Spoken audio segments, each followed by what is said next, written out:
영역의 2016년이 지나가고 2017년 새해가 밝았습니다. 올 한 해는 참으로 주님 안에서 복된 한 해를 살게 되시기를 축원합니다.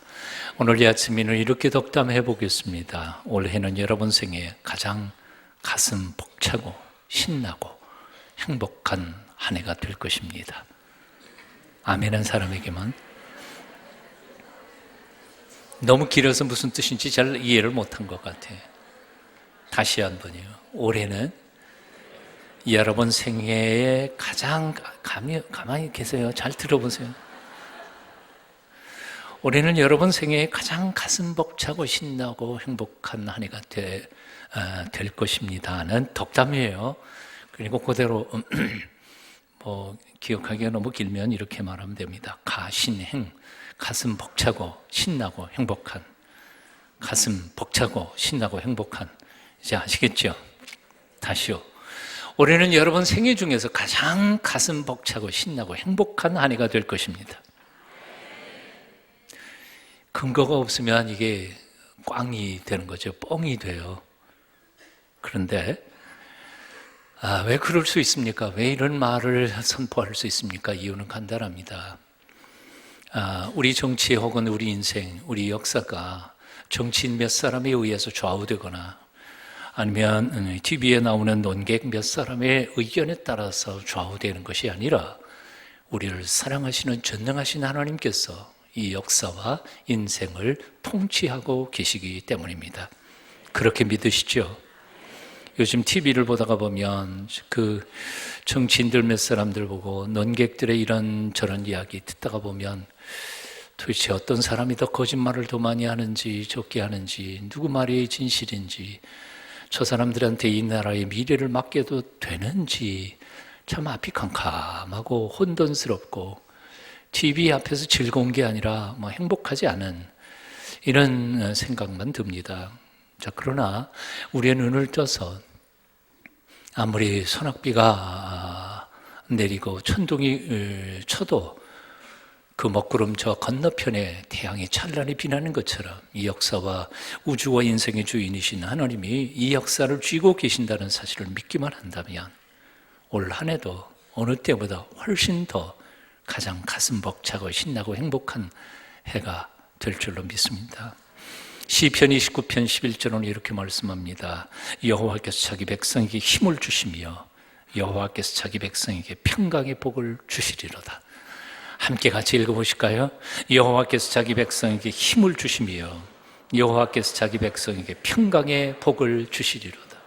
올 한 해 동안 여호와 하나님이 여러분에게 힘을 주실 것입니다. 여호와 하나님께서 여러분에게 평강의 복을 주실 것입니다. 그러므로 야고보 선생님의 말을 잘 들으십시오. 하나님을 가까이 하라. 그리하면 너희를 가까이 하시리라. 야고보서 4장 8절입니다. 자, 이제 저한테 들을 말씀 들었고 옆에 있는 사람한테 제게 들을 말씀을 덕담을 하십시오. 사람을 축복하는 것은 성도의 의무이기도 하고 권세이기도 합니다. 옆에 있는 사람을 축복하는데 아까 잘 들으셨죠? 올해는 당신 생애에 가장 가슴 벅차고 신나고 행복한 한 해가 될 것입니다. 마음껏 축복하십시오. 옆에 있는 사람한테.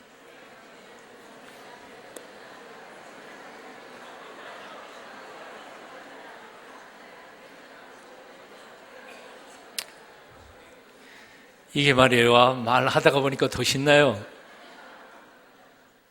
한번 외쳐보시겠습니다. 오늘 예배 끝난 다음에 여러분 동네로 가셔서 또는 여러분 다른 교회 다니시는 친구들한테도 이렇게 축복 한번 해보시면 좋겠습니다. 당신의 생애 중 가장 가슴 벅차고 신나고 행복한 한 해가 될 줄 믿으세요. 그리고 그렇게 사세요. 할머니와 할아버지가 가파른 경사를 오르고 있었습니다. 할머니가 할아버지에게 영감 나 힘들어 좀 업어줘. 할아버지가 할머니를 업었습니다. 할아버지지만 역시 노인이니까 힘이 들지 않아요. 그래서 할머니가 너무 미안해서 이렇게 말했습니다. 영감 나 무겁지 많이 무겁지. 그러자 할아버지가 말했습니다. 그럼 무겁지. 얼굴은 철판이고 머리는 돌이지. 간은 부었지. 많이 무겁지. 정 가다가 할머니를 내려놓고 같이 걸어가다가 지쳐버린 할아버지가 이번에는 할머니에게 말했습니다. 할멈, 나도 힘들어, 업어줘. 할머니는 할아버지를 업었습니다. 보통 힘든 게 아니었습니다. 할아버지가 미안한 마음에 말했습니다. 할멈, 그래도 나는 가벼운 편이지. 할머니가 말했습니다. 그럼 가볍지. 머리는 비었지. 허파에 바람은 들어갔지. 양심은 없지. 가볍지. 웃자고 지어낸 이야기이지만 그래도 이렇게 이런 농담을 주고받을 수 있는 부부는 행복한 사람이 아닐까요? 오늘날 이 시대에 있는 부부이든 혹은 부모와 자식 간이든 친구들 간이든 소통이 되지 않아서 모두 다 고독해야 하는 고독의 시대입니다. 인생의 행복이 어디에 있을까요? 잘 소통하는 친밀한 관계에 있습니다. 한때는 머리 좋은 사람이 성공하기도 하고 또 일도 잘하고 그리고 행복하게 살 것이라고 생각했었습니다. 그래서 그런 사람을 골라내기 위해서 직장에서 유능한 실력자를 골라내기 위해서 IQ 검사도 하고요. 실력 테스트도 하고 그랬습니다. 지능지수, 이게 인생의 행복을 결정하는 것이라고 생각했었습니다. 하지만 세월이 지나가면서 그렇지 않다는 사실을, 그보다 더 중요한 것들이 많다는 사실을 발견했습니다. 그래서 수많은 지수들이 나왔습니다. 감성지수, EQ, 도덕지수, MQ, 별의별 지수들이 다 나왔습니다. 얼마 전엔 JQ가 나왔습니다. JQ가 뭔지 아세요? 모르시죠? 제가 아는 척 좀 하랍니다. 잔머리 지수. 요즘에는 잔머리 굴리는 사람이 행복해진대요. 그리고 출세도 빠르고요. 근데 또 하나 더 나왔습니다. BBQ도 나왔습니다. 바비큐가 아니라 BBQ가 있습니다. 뭐죠? 뻔뻔 집수, 뻔뻔한. 잔머리 굴리는 사람, 뻔뻔한 사람이 요즘은 성공도 잘하고 행복해진다는 것이 바로 이 세속적인 사람들의 생각인 것 같습니다. 그런데 이런 모든 지수들을 곰곰이 생각해 보니까 사실은 다 개인적인 성향, 속성을 가리키는 것이었습니다. 하지만 개인적으로 아무리 잘해도 정말 성공하라 행복해지는 게 아니더라는 거죠. 그래서 찾아낸 것이 바로 NQ 지수입니다. Network Quotient. 네트워크 지수라는 것이죠. 관계 지수, 어울림 지수, 협력 지수라는 것입니다. 똑똑한 놈을 회사에 뽑아놨더니 쥐살궁리만 하고 회사에 도움이 안 되더라는 거죠. 남하고 잘 어울리는 일 함께 잘하는 친구들이 오히려 회사에 도움이 되더라는 거예요. NQ 지수. 요즘에 혼밥, 혼술, 혼놀이라는 말들이 나왔습니다. 혼자 밥 먹고 혼자 술 마시고 혼자 노는 사람들. 정말 그렇게 혼자 밥 먹고 술 마시고 노는 사람들이 행복해서 그런 종류의 사람들이 등장하는 것이 아니라 사실 남들과 관계 맺기가 너무너무 힘드니까 홀로 자기 속에 숨어 들어가 고독하게 살아가는 현대인들의 실상을 역설적으로 표현한 문화의 한 특징이라는 생각이 듭니다. 이런 점에서 오늘날 우리 시대는 고독한 시대입니다. 외로운 시대입니다. 그래서 참으로 처절한 시대입니다. 이런 때에 우리 5개의 텀이 있죠. 우리 교회는 5년 텀으로 돌아갑니다만 올해는 교제의 해입니다. 코이노니아의 해입니다. 이 한 해 동안만은 혼밥, 혼놀, 혼자 밥 먹고 혼자 노는 사람들이 아니라 함께 밥 먹고 함께 놀고 함께 살아가는 법을 배우면서 더욱 행복해지는 공동체 만들어 가자는 것입니다. 그래서 올 코이노니아의 이 해에는 표를 이렇게 잡아봤습니다. 주님과 함께, 우리도 함께. 얼마나 멋있습니까? 우리 부목사님들 머릿속에서 나왔습니다. 한번 따라해 보십시오. 주님과 함께, 우리도 함께. 사도 요한은 나이가 늙어 눈조차 보이지 않던 시절에 사랑하는 믿음의 제자들에게 편지를 보냅니다. 그것이 바로 요한 1서, 2서, 3서입니다. 요한 서신을 쓴 그 이유에 대하여 오늘 본문 3절, 4절에서 두 가지로 소개를 하고 있습니다. 3절, 4절 함께 읽어보실까요? 함께 읽습니다. 시작. 우리가 보고 들은 바를 너희에게도 전하면 너희로 우리와 사귐이 있게 하려 함이니 우리의 사귐은 아버지와 그의 아들 예수 그리스도와 더불어 누림이라. 우리가 이것을 쓰면 우리의 기쁨이 충만하게 하려 함이니. 첫 번째, 우리가 보고 들은 바를 너희에게 전하면 너희로 우리와 사귐이 있게 하려 함이라. 뭐하러 이 편지를 쓰느냐 하면 여러분과 우리가 사귐이 있게 하기를 위하여 이 편지를 쓰고 있습니다. 그냥 단순히 여러분과 우리의 사귐만이 아니라 그 다음 속임 보면 우리의 사귐은 아버지와 그의 아들 예수 그리스도와 더불어 누림이라. 이 사귐은 나와 여러분의 사귐에서부터 시작된 것은 아닙니다. 그것은 하나님 아버지와 그 아들 예수 그리스도와의 사귐에서부터 시작된 사귐이었습니다. 몰트만이라고 하는 사람은 하나님의 존재 양식을 성부와 성자와 성령 삼위일체의 하나님의 코이노니아 교제에서부터 시작됐다고 가르칩니다. 즉 하나님은 한 분이십니다. 그럼에도 불구하고 끊임없이 성부, 성자, 성령의 끊임없는 교제를 통하여 하나님이 존재하시게 됐다는 거죠. 마치 원자의 구조를 보시면 원자, 핵, 양자, 전자가 끊임없이 하나로 돌아갈 때 원자가 존재하는 것처럼요.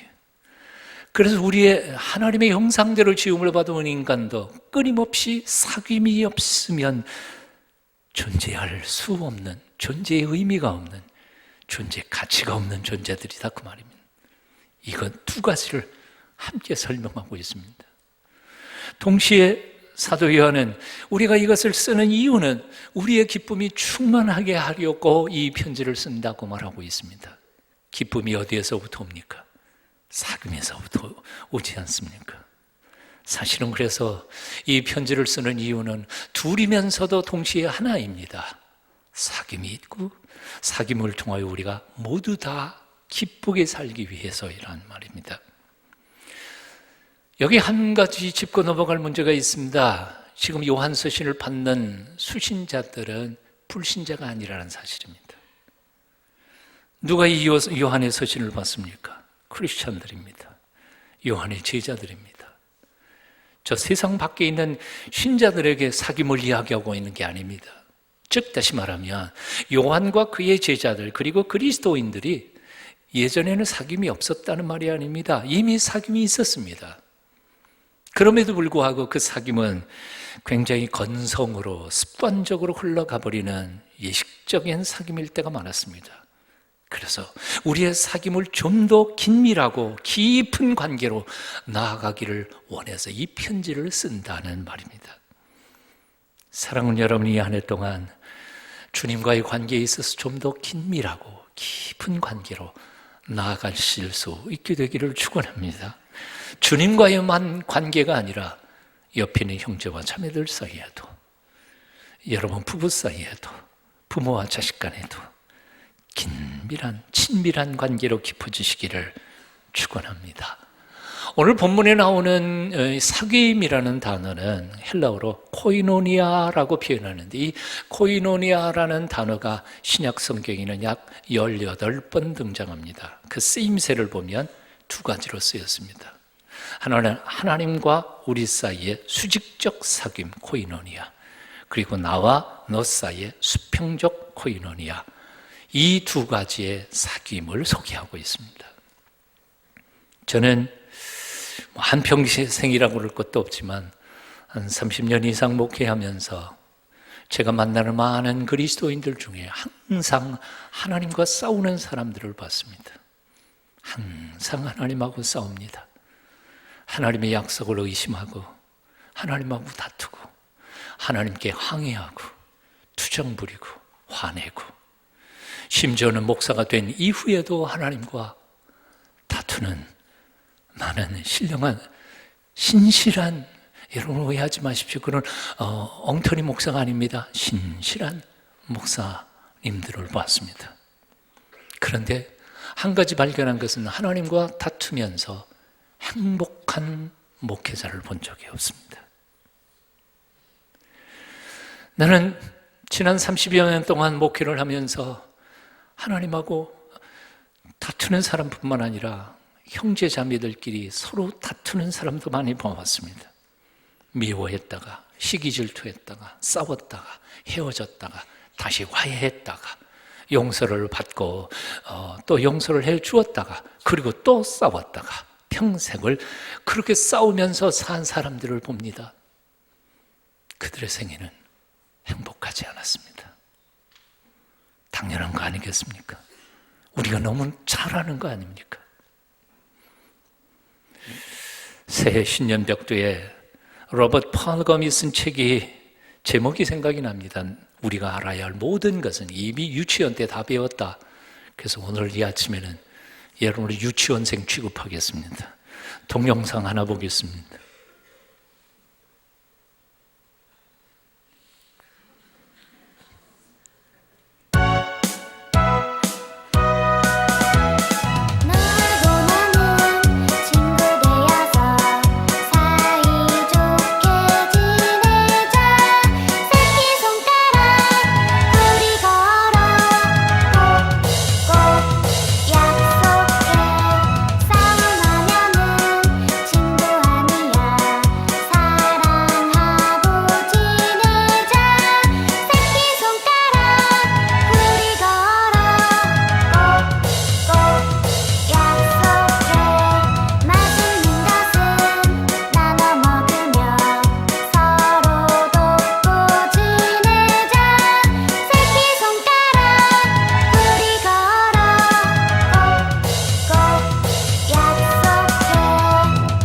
끝.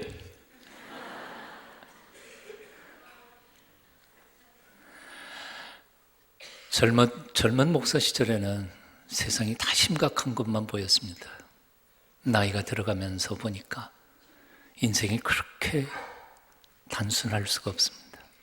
심플합니다. 간단합니다.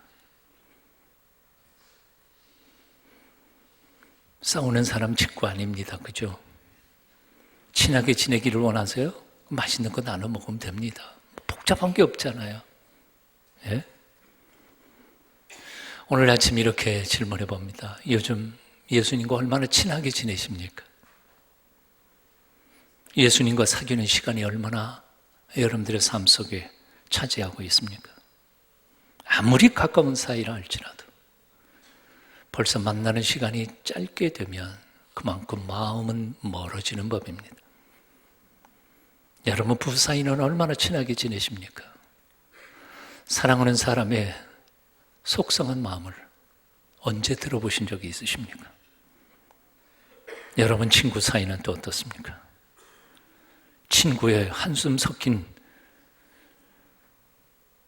속 어린 응어리 그 아픔을 언제 들어보셨습니까? 여러분 부모와 자식 간에는 또 어떻습니까? 친하게 지내십니까? 올 한 해 동안 이 모든 여러분의 삶의 영역에 여러분의 행복의 뿌리가 되는 이 관계에서 친밀함을 회복하는 복된 한 해 사시기를 축원합니다. 사도행전 2장 42절을 이렇게 말씀합니다. 저희가 사도의 가르침을 받아 서로 교제하며 떡을 떼며 기도하기를 전혀 힘쓰니라. 초대교회 성도들이 교회에 모일 때에는 돈 벌기 위해 오지 않았습니다. 출세 위해 모이거나 취직 부탁하러 교회에 오는 것도 아니었습니다. 가진 부나 명예나 혹은 남들에게 옷자랑하러 오지도 않았습니다. 그들은 오직 살아계신 하나님의 말씀 듣고 싶어서, 그리고 그들은 말씀 깨닫고 그대로 살려고 노력하며 하나님과의 관계 회복을 위해서 하나님의 전에 나왔습니다. 저희가 사도의 가르침을 받아, 사도의 가르침이라는 게 하나님의 말씀이지 않습니까? 배웠습니다. 그리고 배움으로 끝나지 않았습니다. 서로 교제하며, 여기 교제라는 말은 번역 따라 communicate 혹은 share, 나누다라는 뜻입니다. 즉 다시 말하면 초대교회 성도들은 설교를 듣고 그냥 끝나지 않았습니다. 설교 예배 끝난 다음에 서로 나누었습니다. 의견들을요. 바로 이 점에서 오늘날 현대교회는 약점을 가지고 있습니다. 일방적으로 설교를 듣기는 하지만 그 말씀에 대한 반응이 없습니다. 질문도 없고 구체적으로 그 말씀을 지켜 행하고자 하는 결단이나 토론도 없습니다. 이해할 수 없는 명령 앞에 반박을 하지도 않고 고민도 하지 않습니다. 그냥 듣는 것뿐입니다. 그래서 오늘날 현대교회는 설교는 있지만 나눔의 삶, 실천의 삶은 없게 된 것입니다. 사랑하는 동순가족 여러분, 말씀을 들으셨습니까? 그러면 반응을 좀 하십시오. 예배 끝난 다음에 소그룹으로 다시 모여서 그 말씀에 대하여 자신의 생각, 너의 생각, 그리고 이 말씀을 어떻게 구체적으로 실천할 수 있는지에 대하여 고민을 나누면서 한번 실천해 보시라는 겁니다. 그 말씀을 따라 살아가기 위한 구체적인 삶의 결단들을 나누어 보시라는 겁니다. 삶이 왜 변화되지 않겠습니까? 하나님이 왜 우리를 도와주시지 않겠습니까? 초대교회 성도들은 교제에서 끝나지 않았습니다. 그들은 또 떡을 떼며 기도했습니다. 떡을 뗐다는 말은 오늘 우리가 받을 성찬을 같이 했다는 뜻도 있지만 아까 동영상에서 보았던 것처럼 맛있는 것으로 나누어 먹었다는 뜻도 있습니다. 서로 주고받으며 먹고 마시면서 하나님 앞에 더욱 가까이 나아가 하나님의 도우심을 구하는 기도에 전혀 힘썼습니다. 전혀 힘썼다는 것은 집중했다는 말입니다. 건성으로나 요식행위로 행한 것이 아니었습니다. 즉 다시 말하면 초대교회 성도들의 사귐은 수직적 사귐과 수평적 사귐이 일체화가 된 한 덩어리된 온전한 사귐이었다는 말입니다. 바로 이런 점에서 우리 교회가 회복하고 싶은, 그리고 회복해야 할 두 방이 있습니다.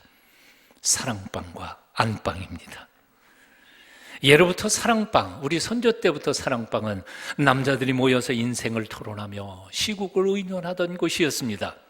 그리고 안방은 부녀자들이 모여서 삶의 애환을 토로하며 위로하고 위로받던 그런 장소가 안방이었습니다. 그런데 요즘 한국 사회는 사랑방도 안방도 다 없어져 버렸습니다. 촛불 집회와 그리고 그것에 반한 태극기 집회만, 군중 집회들만 있게 되었습니다. 그래서 힘과 힘이 대결하는, 군중을 선동하는 거짓만 오가고 있습니다. 이제 끼리끼리 몇 명씩이라도, 그래서 생각들을 모으고 지혜를 모아 진실이 무엇인지를 분별하는 지혜로운 국민들이 되어야 할 것입니다. 남자들이 진지하게 인생을 말하고 고민을 털어놓을 수 있는 공간이 필요합니다. 남성교회 회원 여러분, 한 달에 한 번 만나 회비 한 번 내고 끝내는 모임이 되지 않기를 바랍니다. 많아도 5명, 혹 한 7, 8명씩이라도 일주일에 한 번씩이라도 좋은 장소에 모여서 나라와 민족을 위하여, 교회를 위하여, 나 자신의 신앙의 성숙을 위하여, 내 자식들의 앞날을 위하여 건강하게 토론하고 하나님 앞에 정말 온전히 기도하는 거룩한 의의 사제들이 다 되실 수 있기를 바랍니다. 여러분들이 여러분의 직장에서 신앙인의 제사장 역할을 잘 감당하고 선한 영향력을 미칠 때 여러분의 직장이 새로워질 것입니다. 남자들이요, 여러분 가정에서 제사장 역할을 하십시오. 여자들도 마찬가지입니다. 안방을 열어놓으십시오. 작든 크든 방을 열어놓고 주님과 함께 깊은 대화와 위로와 그리고 사랑의 교제가 오갈 때 하나님의 놀라우신 기적이 거룩한 여성들을 통하여 이 땅에 이루어질 줄로 믿습니다. 우리의 사귐이 그렇게 좀 더 친밀하고 깊어져 갈 때 초대교회에 일어났던 기적들이 반드시 우리에게도 일어날 줄로 믿습니다. 사도행전 2장 43절 이후에 보면 초대교회에 이런 기적들이 일어났음을 기록하고 있습니다. 여러분 한번 같이 읽어보시겠습니다. 함께 읽습니다.